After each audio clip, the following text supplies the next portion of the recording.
गांव के एक छोटे से स्कूल में पीयूष नाम का एक लड़का पढ़ता था। वह बहुत होशियार था, लेकिन उसकी लिखावट बहुत खराब थी। उसकी टीचर मिस सीमा हमेशा उसे अच्छी लिखावट सुधारने की सलाह देती थीं, लेकिन वह कितनी भी कोशिश करता, उसकी लिखावट सुधरती ही नहीं थी। एक दिन स्कूल के रास्ते में पीयूष को एक बूढ़े बाबा मिले। उनके हाथ में एक सुनहरी चमकती हुई पेंसिल थी।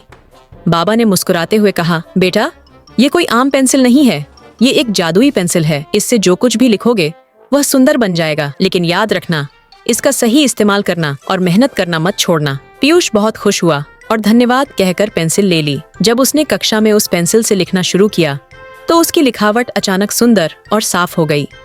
टीचर भी हैरान रह गईं और उसकी तारीफ करने लगीं।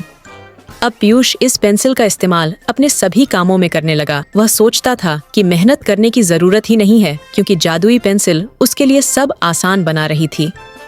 लेकिन धीरे धीरे उसने महसूस किया कि उसकी खुद की मेहनत कम हो रही थी और वह पहले से कम अभ्यास करने लगा था। एक दिन परीक्षा के दौरान उसकी पेंसिल अचानक काम करना बंद कर दी। वह घबरा गया।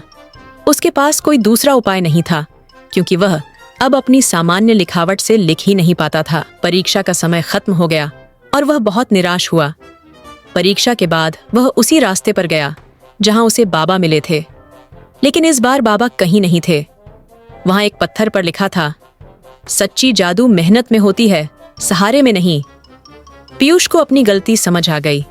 उसने पेंसिल को एक तरफ रख दिया और रोज मेहनत से लिखने का अभ्यास करने लगा। कुछ महीनों बाद उसकी लिखावट बिना जादुई पेंसिल के भी सुंदर हो गई। अब वह समझ चुका था कि असली जादू मेहनत और लगन में है, न कि किसी जादुई चीज में। मेहनत और अभ्यास से ही सफलता मिलती है। किसी सहारे पर निर्भर रहना हमें कमजोर बना सकता है, लेकिन खुद की मेहनत हमें हमेशा आगे बढ़ाती है।